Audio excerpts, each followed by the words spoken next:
we'll stick with the police here for a second. I just want to introduce a couple other issues, and that would be affirmative action for the police force. Apparently, I'm told that the force is only about 3% African American right now, and the city, of course, is about 27% African American.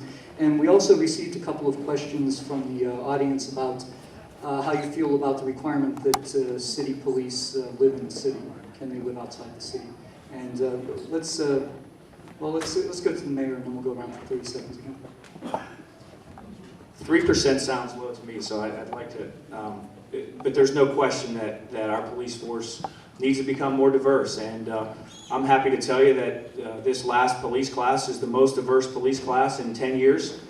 It's still not reflective of our community, and it's still not where we need to be, but it's not because of a lack of effort. One of the positions that I created was a Diversity 365 officer whose job is specifically to reach out into minority communities, particularly the African American community. And when I took office in 2006, the previous year in 2005, this is citywide, not just the police bureau, we had roughly 200 applicants for city jobs.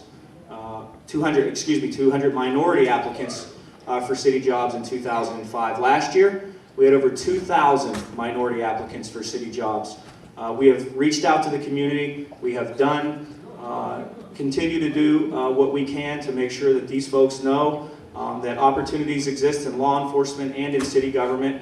As I mentioned, it's something we're committed to. It's not easy. As far as the residency goes, I absolutely believe, and we'll fight tooth and nail to make sure that our police officers do live in the city of Pittsburgh. I believe that they should, and I believe they, by living in the city, make our communities safer ones. Just one point of clarification. It wasn't the chief I was talking about when I was talking about the lack of leadership. It was his boss. Secondly, the fact is that if you go back over the past 5 or 6 years and you look not only at the police bureau, but the fire bureau and EMS, we have lacked diversity in both minority and women hires, to the point where entire classes of white males have been hired. Now, I don't know how that, and you can use numbers and say, hey, we have 4 people who are coming in that are African American, and say that's 10%, we've never had 10%. That's playing with numbers. The fact is that we don't have the tools in place in order to do the recruitment to find the best people from around the country, and we're not doing our due diligence in order to do it. As far as the requirement of residency, I would put that on the table in the negotiations. I would put on the table flex weeks where officers could work 4-day, 10 hours, like we're offering to sergeants and lieutenants. And I would, in turn, ask for new requirements on recruitment and new requirements on promotion to professionalize the force.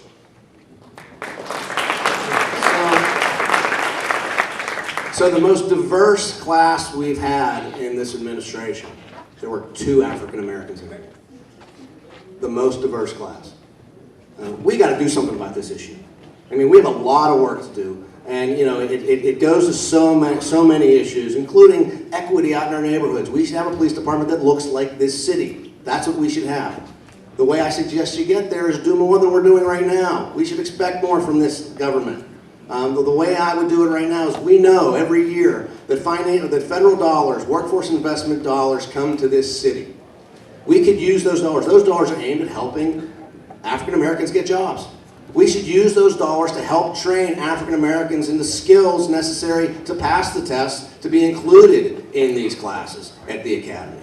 That's how we're going to diversify the police department. That's what we need to do. And as far as, I'm sorry, the other issue was residency. I'm opposed to having the police live outside the city. I think it is such a benefit to have police officers in every neighborhood around the clock that benefit far outweighs any other issues that have been raised.